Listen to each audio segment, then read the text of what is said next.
출애굽기 1장은 이스라엘 백성이 애굽에서 살게 되었다는 말씀으로 시작합니다. 요셉이 애굽의 총리가 되었을 때 가나안 땅과 애굽 땅에 큰 가뭄이 있었습니다. 이 가뭄 때문에 야곱은 죽은 줄 알았던 요셉을 만나게 됩니다. 그리고 야곱을 비롯한 온 가족이 애굽으로 이주하게 됩니다. 요셉이 죽은 후 애굽의 왕은 이스라엘 백성이 반란을 일으킬까 두려워하게 됩니다. 그래서 애굽의 왕은 이스라엘 백성들을 노예로 삼습니다. 이스라엘 백성들을 동원하여 여러 성들을 건축합니다.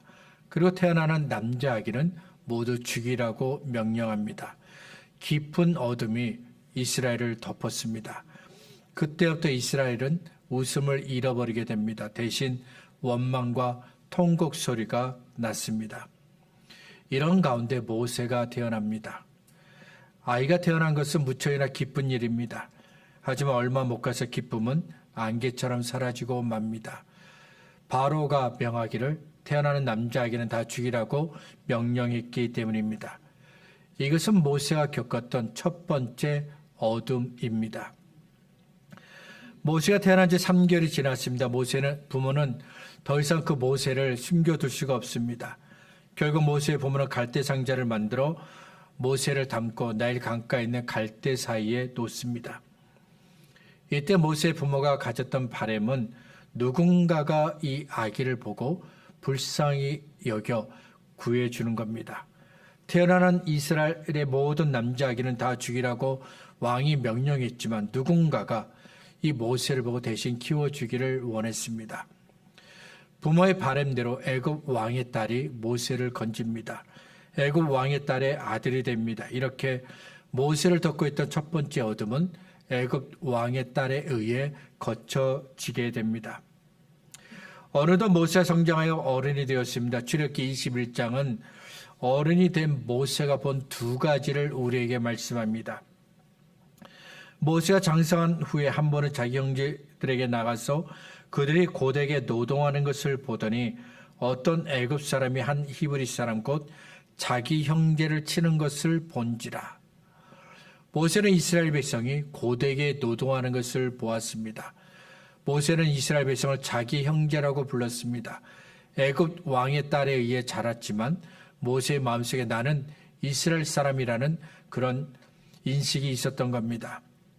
모세는 자기 형제인 이스라엘 백성이 고되게 노동하는 것을 보았습니다. 보았다고 했는데 이 말은 주목했다는 뜻입니다. 관심을 가지고 보았다는 겁니다. 모세가 관심을 가지고 이스라엘 백성을 보았습니다. 그랬더니 이스라엘 백성이 고되게 노동을 하고 있습니다. 고되게 노동하고 있다고 했는데 이 말의 뜻은 무거운 짐을 지다, 고통스럽게 짐을 나르다는 뜻입니다. 그러니까 애굽 사람들이 이스라엘 백성을 아주 혹독하게 일을 시키고 있는 겁니다. 다음으로 모세는 애굽 사람이 자기 형제인 이스라엘 사람을 치는 것, 때리는 것을 보았습니다. 어른이 된 모세는 자기 형제인 이스라엘 백성들에게 관심이 있었습니다. 모세는 이스라엘 백성이 애굽 땅에서 어떤 대우를 받고 있는지, 어떻게 살고 있는지 관심이 있었습니다. 모세가 관심을 가지고 보니까 이스라엘 백성이 노예로 살고 있습니다. 그리고 이스라엘 백성들은 애굽 사람들에게 이유 없이 매를 맞고 있습니다. 그 다음에 모세가 어떻게 했을까요? 모세는 이스라엘 백성을 위해 자기가 할 수 있는 일을 찾았습니다. 그래서 이스라엘 백성을 때리고 있던 그 애굽 사람을 쳐서 죽입니다. 출애굽기 2장 12절입니다. 좌우를 살펴 사람이 없음을 보고 그 애굽 사람을 쳐 죽여 모래 속에 감추니라. 다음 날이 되었습니다. 다음 날 모세는 두 가지 일을 겪게 됩니다. 먼저 이스라엘 백성이 모세를 거절합니다. 어제 마찬가지로 모세는 관심을 가지고 자기 형제인 이스라엘 백성들을 보았습니다. 모세가 관심을 가지고 보니까 이스라엘 사람 두 사람이 싸우고 있습니다. 그래서 모세가 싸움을 말렸는데 그중 한 사람이 모세에게 이렇게 이야기합니다. 출애굽기 2장 14절입니다. 그가 이르되 누가 너를 우리를 다스리는 자와 재판관으로 삼았느냐? 네가 애굽 사람을 죽인 것처럼 나도 죽이려느냐? 모세가 두려워해 이르되 일이 탈로 되었도다. 모세에게 뭐라고 이야기합니까? 애굽 사람을 죽인 것처럼 나도 죽일 것이냐? 이렇게 말합니다. 자기 형제인 이스라엘 백성을 도우려고 했던 그 모세를 거절한 겁니다. 다음으로 애굽의 왕이 모세를 죽이려고 합니다. 모세가 애굽 사람을 죽인 것을 왕이 알았습니다. 그래서 애굽의 왕이 모세를 죽이기 위해 찾습니다. 결국 모세는 살기 위해서 급히 미디안 땅으로 도망가게 됩니다. 출애굽기 2장 15절입니다. 바로가 이 일을 듣고 모세를 죽이고자 하여 찾는지라 모세가 바로의 낯을 피하여 미디안 땅에 머물며 하루는 우물 곁에 앉았더라. 이것은 모세에게 찾아온 두 번째 어둠이었습니다. 그때 모세가 겪은 일을 훗날 스데반이 복음을 전하다가 이야기합니다. 사도행전 7장 22절부터 29절에 있는 말씀입니다. 모세가 애굽 사람의 모든 지혜를 배워 그의 말과 하는 일들이 능하더라. 나이 40이 되매 그 형제 이스라엘 자손을 돌볼 생각이 나더니 한 사람이 원통한 일 당함을 보고 보호하여 압제받는 자를 위하여 원수를 갚아 애굽 사람을 쳐 죽이니라. 그런 그의 형제들이 하나님께서 자기의 손을 통하여 구원해 주시는 것을 깨달으리라고 생각하였으나 그들이 깨닫지 못하였더라. 이튿날 이스라엘 사람끼리 싸울 때에 모세가 와서 화해시키려 하여 이르되 너희는 형제인데 어찌 서로 해치느냐 하니 그 동물을 해치는 사람이 모세를 밀어뜨려 이르되 누가 너를 관리와 재판장으로 우리 위에 세웠느냐 네가 어제는 애굽 사람을 죽인과 아직도 나를 죽이려느냐 하니 모세가 이 말 때문에 도주하여 미디안 땅에서 나그네 되어 거기서 아들 둘을 낳으니라. 출애굽기 2장에는 모세가 자기 형제를 때리는 애굽 사람을 죽였다고만 말씀합니다. 왜 모세가 매를 맞는 자기 형제를 도왔는지, 왜 애굽 사람을 죽였는지 자세하게 언급하지 않습니다. 하지만 사도행전 7장 25절은 모세가 그 이유를 하나님께서 자기 손을 통하여 이스라엘 백성을 구원해 주시는 것이라고 그들이 깨닫지 않을까 하는 그런 생각을 가지고 있었다라고 말씀합니다. 성경에 자세히 나오지 않지만 유대인 전승에 따르면 모세는 애굽의 왕궁에서 자랍니다. 왕의 가정으로 자란 겁니다. 어느덧 나이 40이 되었습니다. 무엇인가를 할 수 있는 나이가 되었습니다. 왕의 가족이기 때문에 가진 권력도 있습니다. 그래서 모세는 자기 힘으로 자기가 가진 것들로 이스라엘 백성을 구원할 수 있겠다 생각합니다. 이스라엘 백성을 구원하려는 그 모세의 생각이 귀합니다. 어둠이 이스라엘 백성을 덮고 있지만 아무도 이스라엘을 구원하겠다고 생각하지 못하고 있습니다. 그런데 모세가 자기가 가진 것들로 이스라엘 백성을 구원하겠다고 생각합니다. 참 귀한 생각입니다. 문제는 하나님의 생각은 모세와 달랐다는 겁니다. 하나님의 생각이 모세의 생각과 다르다고 말한 두 가지 이유가 있습니다. 먼저 시간이 다릅니다. 출애굽기를 보면 모세가 자기 형제인 이스라엘 백성을 구원하기 위해 나선 시간과 하나님께서 모세를 이스라엘의 구원자로 부르신 시간이 다릅니다. 모세가 자기 형제인 이스라엘 백성을 구원하기 위해서 일한 것은 출애굽기 2장입니다. 그리고 모세가 하나님을 만나고 이스라엘의 구원자로 부르심을 받은 것은 출애굽기 3장입니다. 출애굽기 2장과 출애굽기 3장 사이에 40년이라는 시간이 있습니다. 모세의 나이 80살이 되었을 때 하나님께서 이스라엘을 구원하라고 모세를 부르시고 애굽으로 보내십니다. 하나님의 생각은 모세를 통해 이스라엘 백성을 구원하는 겁니다. 하지만 지금은 아닙니다.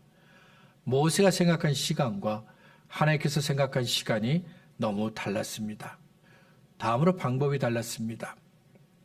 모세의 마음에 이스라엘 백성을 애굽에서 구원하겠다는 그런 결심이 있었습니다. 그렇다면 모세가 생각한 방법은 무엇일까요? 이스라엘 백성을 애굽에서 구원한 그 일은 쉬운 일이 아닙니다. 아주 어려운 일입니다. 그렇다면 모세가 생각한 애굽에서 종살이하고 있는 이스라엘 백성을 구원할 수 있는 방법은 무엇일까요? 사도행전 7장 22절은 모세가 애굽 사람의 모든 지혜를 배웠고 말과 하는 일들이 능하였다라고 말씀합니다. 모세는 지금까지 왕국에서 배운 지식과 그동안 익힌 경험 그리고 자기가 가진 힘으로 이스라엘 백성을 구원할 수 있다고 생각했습니다. 그러니까 모세는 자신이 배운 지식과 말 재주와 능력이라면 충분히 이스라엘 백성을 애굽에서 구원할 수 있겠다고 생각한 겁니다. 하지만 하나님께서 생각하신 방법은 모세가 생각한 방법과 달랐습니다. 하나님께서 생각하신 방법은 모세가 가진 지식과 경험과 힘으로 이스라엘 백성을 애굽에서 구원하는 것이 아닙니다. 하나님께서 생각하신 방법은 처음부터 끝까지 하나님의 능력으로 이스라엘 백성을 애굽에서 구원하는 겁니다. 이때 모세가 해야 할 일은 한 가지밖에 없습니다. 전적으로 하나님을 믿는 것. 우리가 교회를 위해서 그리고 하나님을 위해서 무엇을 하고 싶다는 생각을 할 때가 있습니다. 생각만 하지 않고 행동으로 이루고 싶어 할 때가 있습니다. 그럴 때 우리는 먼저 하나님 앞에 겸손히 엎드려 교회와 하나님을 위한 내 생각을 하나님 앞에 내놓아야 합니다. 내 생각이 교회를 향한 하나님의 시간과 맞는지, 하나님의 방법과 맞는지 하나님께 여쭤봐야 합니다. 내가 생각한 이 일이 정말 하나님을 위한 일이 맞는지 생각해야 합니다. 역대상 17장을 보면 다윗이 하나님의 전 하나님의 집을 건축하겠다고 결심합니다. 다윗은 이스라엘의 두 번째 왕입니다. 이스라엘의 왕이 된 후 다윗은 왕궁에서 삽니다. 어느 날 다윗이 자기의 집을 보고 하나님의 집을 보았습니다. 다윗이 살고 있는 집은 좋은 나무로 지었고 보소로 치장했습니다. 그런데 하나님의 집, 성전, 교회를 보니까 천막으로 지었습니다. 하나님은 이스라엘을 구원하신 이스라엘의 하나님이십니다. 그리고 다윗의 하나님이십니다. 그런데 그런 하나님의 집이, 성전이 천막으로 지어져 있습니다. 그래서 다윗이 내가 하나님의 집을 건축하겠다 결심합니다. 다윗의 결심을 나단 선지자도 동의합니다. 그런데 그 밤에 하나님께서 나단 선지자에게 나타나셔서 내 집을 짓지 말라고, 건축하지 말라고 말씀하십니다. 하나님의 집을 건축하겠다는 다윗의 생각은 아주 귀합니다. 그렇지만 하나님의 생각은 다윗과 달랐습니다. 그리고 하나님의 집을 건축하는 시간도 지금이 아닙니다. 다윗의 아들 솔로몬을 통해 하나님의 집을 건축하게 될 것입니다. 그래서 하나님께서 나단 선지자를 통해 하나님의 집을 건축하겠다는 그 다윗의 결심을 거절하신 겁니다.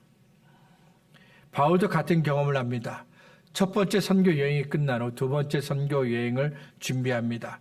바울의 계획은 첫 번째 선교 여행을 갔던 소아시아를 다시 돌아보는 겁니다. 그런데 바울이 계획한 대로 이루어지지 않습니다.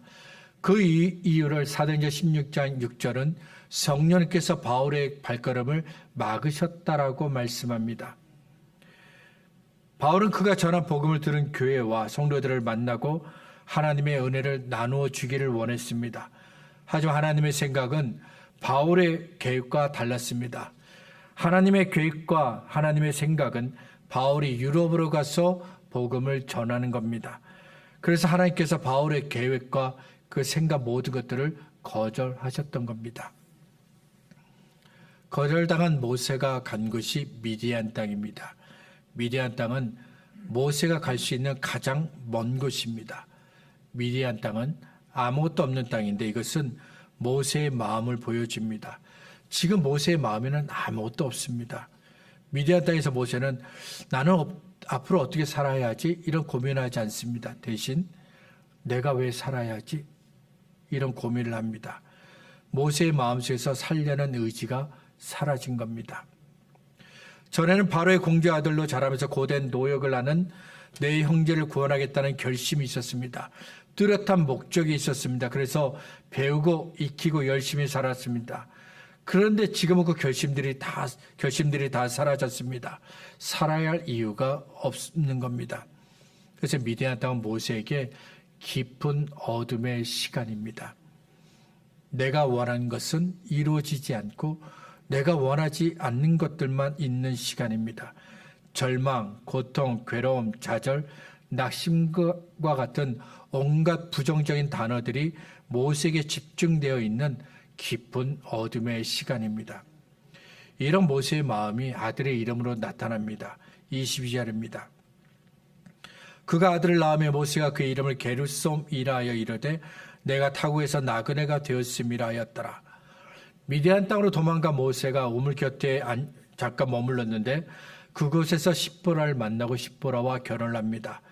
애굽에서의 모세를 생각한다면 십보라와 결혼한 것은 어울리지가 않습니다.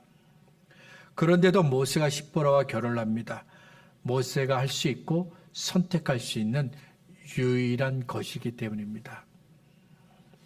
애굽에서 누렸던 영광 다시는 가질 수 없습니다. 애굽에서 고된 노역을 하는 이스라엘 백성을 구원하려는 열정 더 이상은 모세와 상관이 없습니다. 지금 모세의 처지에서는 꿈에서도 이룰 수 없는 일입니다. 그러니 지금 모세가 할 수 있는 일이 무엇이 있겠습니까?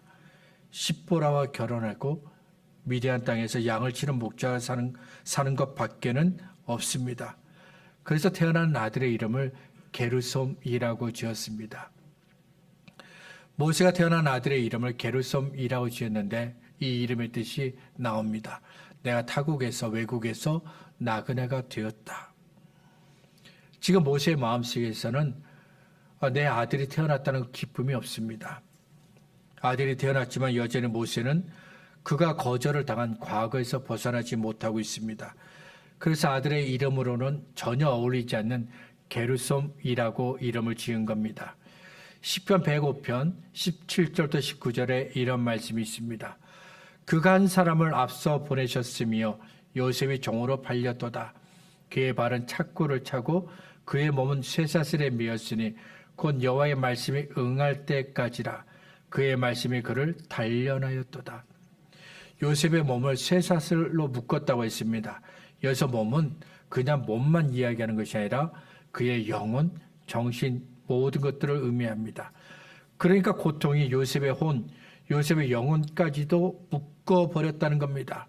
요셉이 아주 깊은 어둠 속으로 던져진 겁니다. 모세는 미디안 땅이 자기를 꼼짝 못하게 묶었다고 생각했을 겁니다. 내 마음대로 할 수도 없고 어디로 갈 수도 없는 신세, 나를 알아주는 사람 한 사람도 없는 쓸쓸하게 사라져버리는 먼지와 같은 존재, 자기의 인생이라고 생각했을 겁니다. 그래서 모세가 자기의 마음을 담아 아들의 이름을 게르솜이라고 지은 겁니다. 모세가 거절을 견디지 못해 깊은 어둠 속으로 빠졌던 것처럼 우리들도 거절을 견디지 못합니다. 여기에는 하나님도 포함됩니다. 아벨과 가인이 함께 하나님께 제사를 드렸습니다. 그런데 하나님께서 아벨의 제사는 받으셨는데 가인이 드린 제사는 받지 않으셨습니다. 가인은 하나님께서 그의 제사를 받지 않으셨다고 거절했다고 생각했습니다. 마음속에서 분노가 일어났습니다. 하나님께서 가인의 제사를 받지 않은 이유는 가인이 믿음으로 제사를 드리지 않았기 때문입니다. 제사를 드리는, 예배를 드리는 가인의 마음속에 하나님을 향한 믿음이 없습니다. 그래서 하나님께서 가인의 제사를 받지 않으신 겁니다. 그런데도 가인은 하나님께서 내가 드린 예배를, 제사를 받지 않으셨다, 거절하셨다며 화를 냈습니다. 그리고 화가 나서 아벨을 죽입니다. 사람들이 내 말을 거절합니다. 내 생각을 거절하고 내가 하려는 일들을 거절합니다. 그러면 사람들은 모세처럼 낙심하고 좌절해서 자신을 어둠의 감옥 속에 가둡니다. 때로는 화를 내기도 합니다. 왜 나를 거절하냐고. 하나님께서 내 기도를 거절하셨습니다. 하나님께서 내가 하려는 일들을 거절하셨습니다. 내 소원을 거절하셨습니다. 그러면 사람들은 나를 거절한 하나님을 이해하지 못합니다. 거절하신 하나님께 불평합니다. 원망합니다. 그리고 거절하신 하나님께 화도 냅니다. 하나님은 저와 여러분을 너무도 사랑하십니다. 그렇지만 때로 하나님께서 저와 여러분을 거절하실 때도 있습니다. 저와 여러분이 믿음으로 구하지 않았을 때입니다. 야고보서 1장 6절부터 8절입니다. 오직 믿음으로 구하고 조금도 의심하지 말라. 의심하는 자는 마치 바람에 밀려 요동하는 바다 물결 같으니 이런 사람은 무엇이든지 주께 얻기를 생각하지 말라. 두 마음을 품어 모든 일에 정함이 없는 자로다. 그리고 하나님은 우리의 뜻, 생각, 계획이 하나님의 뜻, 하나님의 생각, 하나님의 계획, 하나님의 방법과 달라도 우리를 거절하십니다. 자, 그렇다면 하나님께서 거절하셨을 때 우리는 어떻게 해야 할까요? 하나님께서 거절하셨습니다. 그렇다면 우리는 제일 먼저 내가 욕심으로 구했습니다. 믿음이 없었습니다. 인정하고 회개해야 합니다. 그 다음에는 거절하신 하나님께 화를 내는 것이 아니라 거절하신 하나님께 또 한 걸음 더 가까이 다가가야 합니다. 마태복음 15장을 보면 예수께서 두로와 시돈 지방으로 가셨는데 두로와 시돈 지방은 갈릴리 북쪽에 있는 지역입니다. 유대인이 없는 이방인들이 사는 땅입니다. 예수님께서 그곳에 가셨을 때 어느 한 가난한 여자가 예수님께 자기를 좀 불쌍히 여겨달라고 요청합니다. 내 딸이 귀신에게 잡혔는데 내 딸을 좀 구해주세요. 이렇게 요청했습니다. 예수님께서 어떻게 하셨을까요? 예수님은 아무 말씀도 하지 않으셨습니다. 그리고 유대인이 아닌 가난한 여자를 도울 수 없다며 그녀를 거절하셨습니다. 예수님께서 단호하게 가난한 여자의 요청을 거절하셨습니다. 그런데도 가난한 여자는 개들도 주인의 생에서 떨어지는 부스러기를 먹는다며 예수님께 제발 자기를 불쌍히 여겨달라고 소리 지릅니다. 귀신에게 잡힌 내 딸을 구원해 달라고, 고쳐달라고, 자유케 해달라고 예수님께 계속해서 소리 질렀습니다. 결국 예수님은 여자의 소원을 들어주셨습니다. 왜냐하면 가난한 여자가 소리를 질렀기 때문이 아니라 가난한 여자가 예수님을 믿었기 때문입니다. 마태복음 15장 28절입니다. 이에 예수께서 대답하여 이르시되 여자야 내 믿음이 크도다. 내 소원대로 되리라 하시니 그때로부터 그의 딸이 나으니라. 누가복음 18장에서 예수님은 어느 과부의 이야기를 하셨습니다. 과부에게 억울한 일이 생겼습니다. 과부는 재판관에게 가서 내 억울한 일을 좀 해결해 달라고 요청했습니다. 그런데 문제가 있습니다. 재판관은 하나님도 두려워하지 않는 정말 악한 사람이었습니다. 그래서 자신에게 조금도 도움이 되지 않는 이 과부의 요청을 무시하고 거절했습니다. 거절을 당했지만 과부는 계속해서 재판관에게 가서 제발 내 억울함을 해결해 달라고 요청을 합니다. 결국 재판관은 과부가 자기를 너무 번거롭게 한다며 그의 억울함을 해결해 줍니다. 여기까지 말씀하신 예수님께서 누가복음 18장 6절부터 8절에 이렇게 말씀하십니다. 주께서 또 이르시되 불의한 재판장이 말한 것을 들으라 하물며 하나님께서 그 밤낮 부르짖는 택하신 자들의 원한을 풀어주지 아니하겠느냐. 그들에게 오래 참으시겠느냐. 내가 너에게 이르노니 속히 그 원한을 풀어주시리라. 그러나 인자가 올 때 세상에서 믿음을 보겠느냐 하시니라. 저와 여러분에게도 어둠만 가득한 시간이 올 때가 있습니다. 나의 잘못된 선택과 결정 때문에 좌절과 실패가 있는 어두운 시간을 만날 때가 있습니다. 사람들이 나를 거절했기 때문에 어두운 시간을 만날 수도 있습니다. 이럴 때 우리가 해야 할 일은 한 가지밖에 없습니다. 하나님 앞에 내가 나를 덮고 있는 이 모든 어둠들을 가지고 나아가는 겁니다. 하나님께 내 마음에 있는 생각들을 나르고 하나님의 생각으로 내 마음을 채워야 합니다. 그리고 지금 나를 덮고 있는 이 어둠이 나의 잘못된 결정과 나의 잘못된 행동 때문에 생긴 것이라며 회개해야 합니다. 그러면 나를 둘러싸고 있던 어둠은 물러나고 하나님의 영광의 빛이 나를 비추게 됩니다. 나를 감쌉니다. 하나님께서 나를 위해 준비하신 그 길들이 활짝 열리게 됩니다. 나를 위한 하나님의 일들이 시작됩니다. 모세는 어두운 시간을 만났을 때 자신의 신세를 한탄했습니다. 이스라엘을 구원하려는 자기의 그 굳은 마음을, 참 아름다운 마음을 이해하지 못하는 그들을 원망했습니다.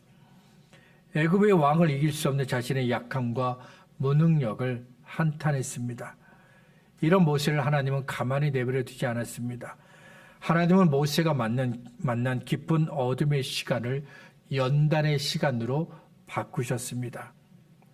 모세가 장차 이스라엘 백성을 애굽에서 구원하는 지도자가 되기 위해 반드시 필요한 시간으로, 반드시 필요한 과정으로 이 모든 것들을 바꾸셨습니다. 어둠은 우리의 마음과 생각을 무겁게 만듭니다. 어둠은 우리의 생활 전부를 암담하게 만듭니다. 그래서 하나님도 이런 어둠 속에는 계시지 않는 것처럼 느껴질 때가 있습니다. 그럴 때 우리는 시편 23편 4절에 있는 말씀을 기억해야 합니다. 내가 사망의 음침한 골짜기를 거닐지라도 해를 두려워하지 않을 것은 주께서 나와 함께 하심이라. 주의 지팡이와 막대기가 나를 안위하시나이다. 다윗이 말한 사망의 음침한 골짜기는 어둠의 시간입니다. 우리의 모든 것들을 절망과 좌절로 물들게 하는 아주 짙은 어둠의 시간입니다. 그러나 하나님은 사망의 음침한 골짜기에 갇혀있는 우리와 동행하시고 도와주십니다. 우리를 위해 일하고 계십니다. 모세가 미디안 땅에서 어두운 시간을 보내고 있을 때 하나님은 하나님보다 자신을 더 앞세웠던 모세의 그 마음을 무너뜨리셨습니다. 나는 할 수 있어. 내가 가진 것을 얼마든지 할 수 있다고 자신 있게 말했던 그 모세의 건방진 마음을 하나님께서 무너뜨리십니다. 그리고 하나님은 모세를 하여금 하나님, 나는 아무것도 아닙니다. 인정하고 자백하게 하셨습니다. 모세의 약하고 무능력한 모든 것들을 인정하게 하셨습니다. 말씀을 정리하겠습니다. 어둠의 시간을 좋아하는 사람이 있을까요? 절망의 시간을 좋아하는 사람이 있을까요? 내 꿈이 무너지고 소망이 사라지는 좌절과 실패의 시간을 좋아하는 사람이 있을까요? 이런 시간을 좋아하는 사람은 단 한 사람도 없습니다. 그렇지만 우리가 좋아하지 않는 어두운 시간에 하나님은 오히려 우리를 위해 예비하신 그 은혜를 베풀어 주십니다. 우리의 못된 마음과 욕심 때문에 계속해서 미뤄두었던 하나님의 계획들을 우리의 어두운 시간에 하나하나 이루어 가십니다. 어두운 시간이기 때문에 하나님은 우리와 동행하시고 절망의 시간이기 때문에 하나님은 우리를 만나주십니다. 좌절과 실패의 시간이기 때문에 하나님은 우리를 위해서 일하십니다. 내가 만난 어두운 시간은 하나님께서 일하는 시간입니다. 하나님께서 나를 만나주시는 시간입니다. 하나님께서 나를 위해 준비하시고 모든 계획들을 이루어 가시는 시간입니다. 하나님께서 나를 위해 준비하신 은혜들을 베풀어 주시는 시간, 그 시간이 바로 우리가 만나는 어두운 시간입니다. 어두운 시간에 주시는 하나님의 은혜가 저와 여러분의 삶 속에 늘 함께하기를 바랍니다.